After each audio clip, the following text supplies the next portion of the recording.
आप देख रहे हैं अपना बिहार और आपके साथ मैं हूं विवेक। अच्छी खबर से शुरुआत करते हैं। विश्व कप क्रिकेट के मैच में टीम इंडिया ने पाकिस्तान को 7 विकेट से हरा दिया है।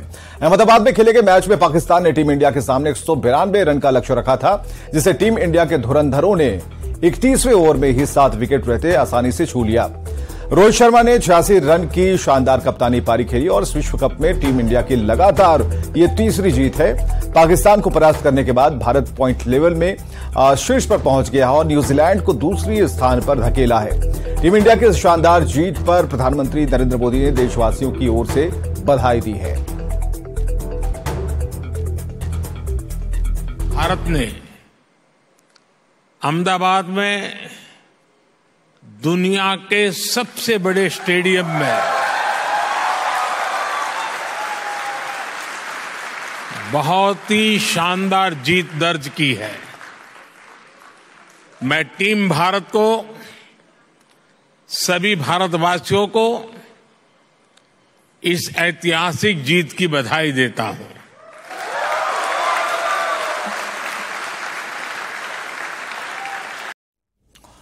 तो वर्ल्ड कप के सबसे बड़े मुकाबले में भारत की जीत के बाद पटना में जश्न का माहौल है। लोग ढोल नगाड़े के साथ नाच रहे हैं और हिंदुस्तान जिंदाबाद, भारत माता की जय के नारे लगा रहे हैं। पटाखा जलाकर खुशियां मना रहे हैं। पटना के लोग भारत को वर्ल्ड कप का सबसे बड़ा दावेदार बता रहे हैं और जीत के बाद जश्न का जायजा लिया हमारे सहयोगी रवि अस्नान ने।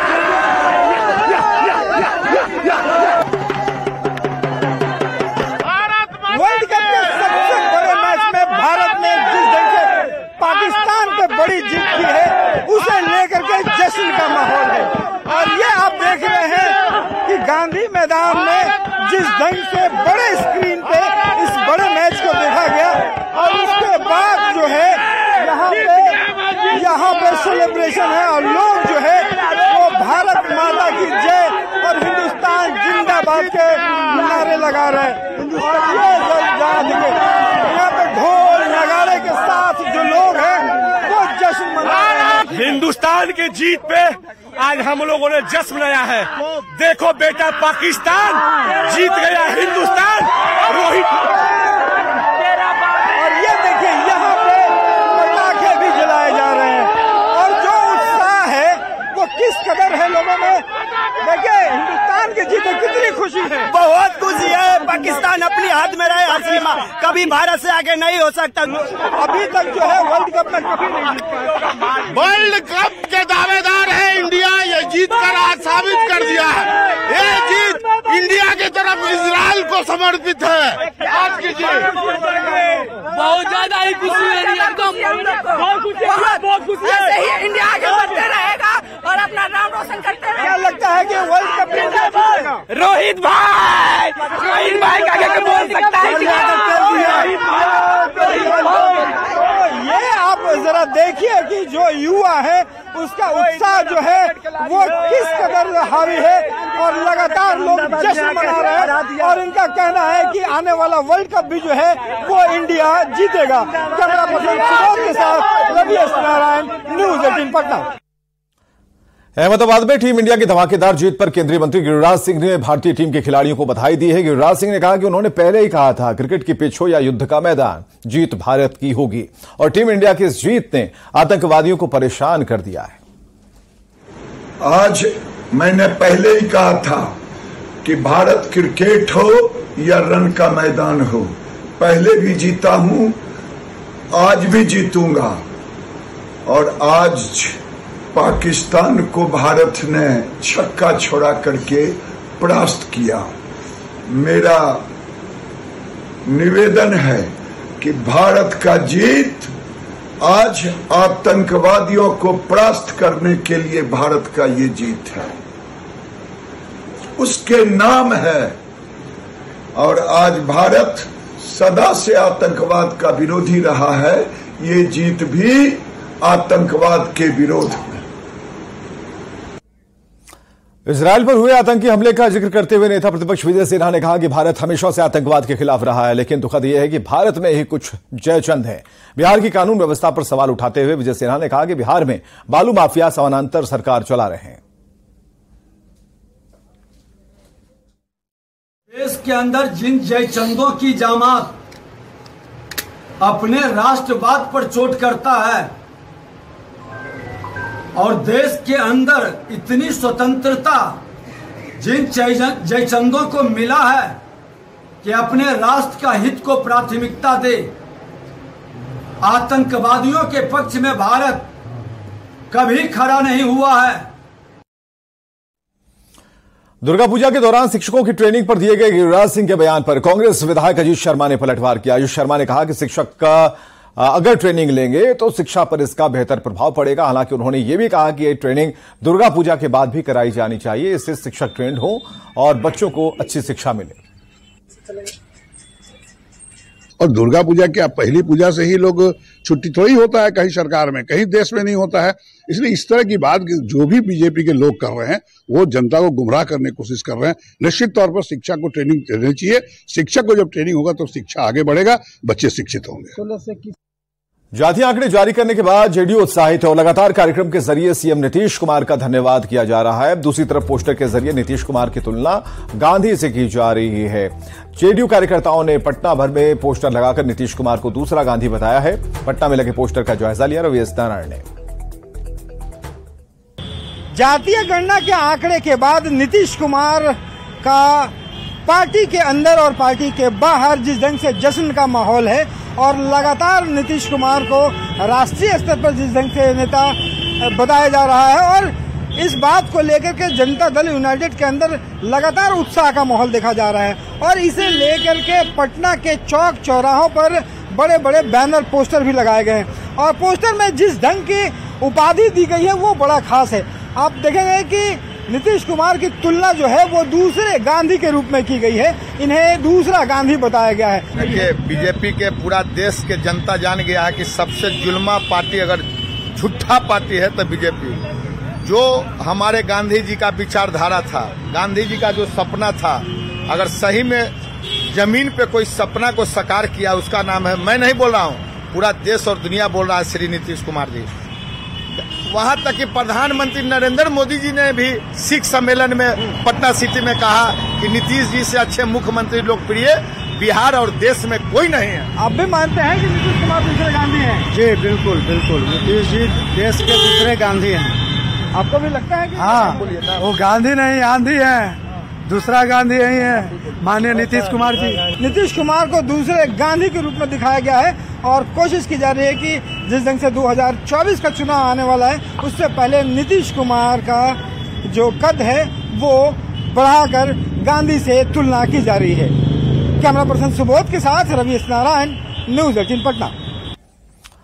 बिहार में हुए जातीय गणना के आंकड़े सार्वजनिक किए जाने के बाद से ही सियासत तो जारी है। बीजेपी के साथ ही विरोधी गुट की पार्टियां अब सरकार के खिलाफ मोर्चा खोल रही हैं। आरएलजेडी अध्यक्ष उपेंद्र कुशवाहा ने राजभवन मार्च किया। जातीय गणना के आंकड़ों के खिलाफ उपेंद्र कुशवाहा के ऐलान जंग को हम प्रमुख ने समर्थन दिया। इस पर सत्ता पक्ष की तरफ से पलटवार किया जा रहा है।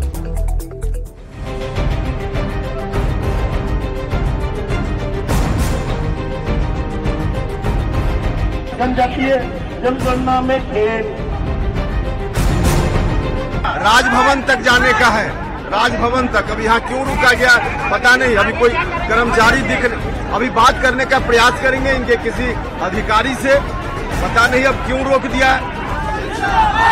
जातीय गणना के जारी किए आंकड़ों के खिलाफ विपक्ष ने बिहार सरकार के खिलाफ मोर्चा खोल दिया है। शनिवार को पटना में कुशवाहा समाज की ओर से राजभवन मार्च निकाला गया। कास्ट सर्वे के आंकड़े के खिलाफ राष्ट्रीय लोक जनता दल की ओर से ये मार्च निकाला गया।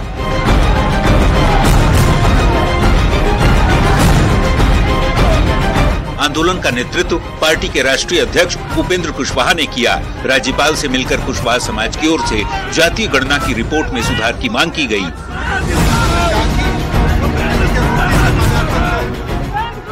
देखिए, हम लोगों ने महामहिम से आग्रह किया, मेमोरेंडम उनको सौंपकर हम लोगों ने कहा कि राज्य की सरकार जो गड़बड़ी कर रही है जातीय और आर्थिक गणना में, उस गड़बड़ी को दूर करने के लिए आप पहल कीजिए, राज्य की सरकार को निर्देशित कीजिए ताकि सरकार उन गड़बड़ियों को दूर करे और दूर करने के बाद फिर से इसका प्रकाशन हो। महामहिम ने हम लोगों की बातों को बहुत ही गंभीरतापूर्वक सुना है, मेमोरेंडम को रिसीव किया है और आवश्यक कार्रवाई करेंगे, यह उन्होंने कहा है। कुशवाहा के राजभवन मार्च का समर्थन हिंदुस्तानी अवाम मोर्चा के प्रमुख जीतन राम मांझी भी कर रहे हैं और सरकार पर आरोप मढ़ रहे हैं कि राजनीतिक स्वार्थ सिद्धि के लिए कास्ट सर्वे किया गया। हमारा शुरू से ही कहना है कि ये जो जातीय गणना हुई है, ये अपना पॉलिटिकल स्वार्थ को साधने के लिए किए हैं, दुनिया को दिखलाने के लिए किए हैं। जैसे हाथी का दांत खाने का अलग होता है और दिखाने का अलग होता है, उसी तरह से इन्होंने किया है। हम जब लेजिस्लेचर पार्टी के नेता के रूप में सभी लोगों को बैठक बुलाए थे, उसमें भी हम गए थे। उसमें भी हमने कहा था कि साहब कुछ जातियां ऐसी है जिनको तो आपने उपजाति 5-5 हैं, 7-7 हैं, 10-10 हैं मिला दिया है, लेकिन कुछ जातियां ऐसी हैं जिनको आपने छोड़ दिया है। नीतीश सरकार की ओर से कास्ट सर्वे को पब्लिक के हितों के लिए जरूरी बताया जा रहा है। लोगों की आर्थिक स्थिति की जानकारी के साथ ही उनके विकास का रोड मैप बनाने की बात कही जा रही है, तो वहीं भारतीय जनता पार्टी सहित दूसरी विरोधी पार्टियां जातिगत आंकड़े पर ही सवाल उठा रही है। नेता ये दावा कर रहे हैं कि जाति पूछने के लिए कोई भी कर्मी उनके घर नहीं आया, जानबूझकर कुछ जातियों की आबादी कम कर दिखाई गयी, ऐसा आरोप लगाया जा रहा है और इसी को लेकर सियासत बेहिसाब है। न्यूज 18 के लिए पटना से आनंद अमृतराज और शैलेंद्र कुमार की रिपोर्ट। जातीय गणना के आंकड़ों में सुधार के लिए आम जनता पार्टी राष्ट्रीय के अध्यक्ष विद्यापति चंद्रवंशी ने राज्यपाल से मुलाकात कर एक ज्ञापन सौंपा है। राज्यपाल से मुलाकात के बाद चंद्रवंशी ने कहा कि रिपोर्ट में चंद्रवंशी समाज के लोगों की जो आंकड़े हैं वो सही नहीं दिखाए गए, लिहाजा इसमें सुधार की जरूरत है और एक पायलट प्रोजेक्ट के रूप में एक जिले की जांच करा ली जाए, जिससे दूध का दूध पानी का पानी हो जाएगा। महामहिम राज्यपाल के पास हम लोगों ने जो ज्ञापन दिया है उसमें आग्रह किया है कि इस तरह का जो आंकड़ा आज जिस तरह से सरकार ने पब्लिश किया है, और ये आंकड़ा विशेष रूप से जो उनके कर्मचारियों के द्वारा दिया गया है, और बहुत तरह की ऐसी बातें हैं जिसमें त्रुटियां रह गई है, और इसको लेके कई समाज के द्वारा लगभग बहुत ज़्यादा कई समाज हैं जो कि इस आंकड़े को सही नहीं मान रहे हैं। हो सकता है कोई सही मान रहे हो, लेकिन आंकड़े आज धरना प्रदर्शन लगातार हो रहे हैं। इसलिए इस तरह से हम लोगों ने कहा कि नहीं होता है तो एक पायलट प्रोजेक्ट के आधार पर उसको जांच, एक जिला का ही जांच करा लें और जांच करा के देख लें, उससे दूध का दूध पानी का पानी हो जाएगा। और बक्सर से खबर, जहां ट्रेन में एक बीजेपी नेता का टीटीई से विवाद का वीडियो वायरल हो रहा है। ट्रेन में टीटीई से विवाद कर रहे नेता राणा प्रताप सिंह बक्सर में बीजेपी के पूर्व जिलाध्यक्ष रह चुके हैं और JRF express first AC coach में बिना टिकट की यात्रा कर रहे थे। टिकट की जांच के लिए जब कोच में टीटीई पहुंचे तो राणा प्रताप सिंह ने टिकट नहीं दिखाई और इसे लेकर तीखी नोकझोंक होने लगी। टीटीई पंकज कुमार ने बीजेपी नेता पर धक्का मुक्की करने का आरोप लगाया और बिना टिकट यात्रा करने की अनुमति के सबूत मांगने लगे। बीजेपी नेता राणा प्रताप सिंह ने टीटीई को धमकी दी और खुद को बक्सर सीआईडी रमेश चंद्र सिंह का चचेरा भाई भी बताया। प्रधानमंत्री के बारे में बोलने आप कैसे चोर कैसे बोल रहे हैं? आप चोर कैसे बोले? बिना टिकट यात्रा कैसे कर रहे हैं? इसमें चोर कैसे बोल रहे हैं? प्रधानमंत्री के बारे में जो क्षमता है आपको कौन बोला? प्रधानमंत्री के बारे में बोले हैं कौन बोला? ठीक है, आप वीडियो वहाँ जब मतलब वहाँ जाके भेज दीजिए। प्रधानमंत्री आप भेज दीजिए वहाँ पर। नहीं सीट बेचेंगे इन्होंने बोला आप कि जब प्रधानमंत्री बेच रहा है तो हमने आप बिना टिकट यात्रा कैसे कर रहे हैं? हमने ये बताया। स्टाफ से पूछा है कौन स्टाफ है यहाँ? टीटी मैं हूँ आज बिना टिकट यात्रा कौन स्टाफ से पूछे?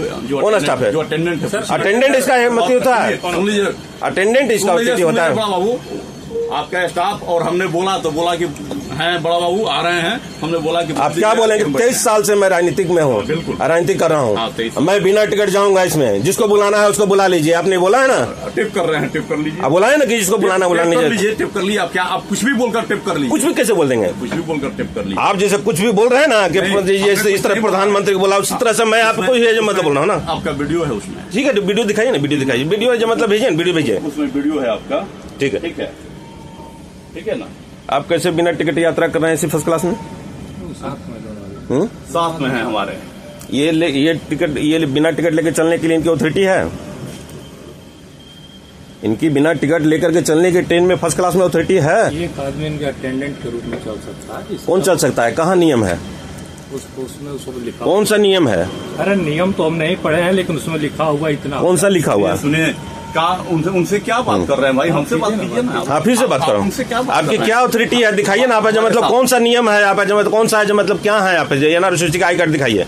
एनआरसीसी का आई कार्ड हमारे पास आज नहीं। तो बिना टिकट है जो कैसे चल रहे हैं, यात्रा कर रहे हैं? आज मेरे पास कार्ड नहीं है। आप तो? पता कर लीजिए, आरपीएफ इंस्पेक्टर चाहे बक्सर या आरा के किसी अधिकारी से बात कर लीजिए, या हाजीपुर या पटना। बिना टिकट आपको चलने के लिए कौन अधिकारी बिना टिकट चलने के लिए बोले हैं? आपको बताइए ना, बिना टिकट लीजिए, बिना टिकट चलने के लिए कौन अधिकारी बोले हैं? क्या बिना टिकट कौन अधिकारी चलने के लिए? बिना टिकट नहीं बोले हैं कोई। तो बिना टिकट कोई बोलता है? तो इसमें फर्स्ट क्लास में, इसी फर्स्ट क्लास में कैसे बैठे हुए हैं आप? धक्का दे रहे हैं मुझे, धक्का दे रहे हैं, धक्का मुक्का यहाँ पर जब मुझे ऑन ड्यूटी टीटी को धक्का दे रहे हैं। धक्का आपको दिए हैं हम? हाँ तो दिए हैं, धक्का दिए हैं। हाँ। पूर्णिया समेत मिली एजुकेशनल ट्रस्ट के 21 संस्थानों पर चल रहे आयकर विभाग की छापेमारी चौथे दिन खत्म हो गई। आयकर विभाग की टीम शाम को यहां से रवाना हो गई। बुधवार की सुबह से ही आयकर विभाग के सैकड़ों अधिकारी मिलिया एजुकेशनल ट्रस्ट से जुड़े 21 जगहों पर छापेमारी कर रहे थे। ट्रस्ट के संस्थापक के घर से छापेमारी में जमीन के कई दस्तावेज मिले हैं। हालांकि अधिकारियों ने कुछ भी बोलने से इनकार कर दिया है।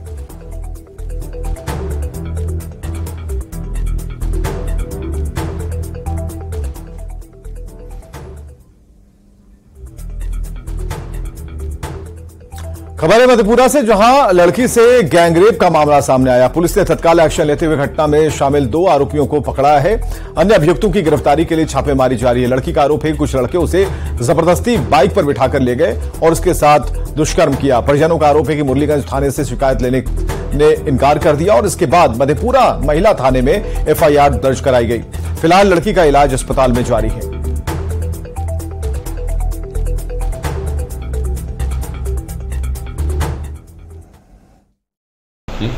जा रहे थे उसी गांव के कुछ लड़के लोग, मंचले लोग उसको मोटरसाइकिल बैठा के ले गए। उसके साथ जो है गलत काम।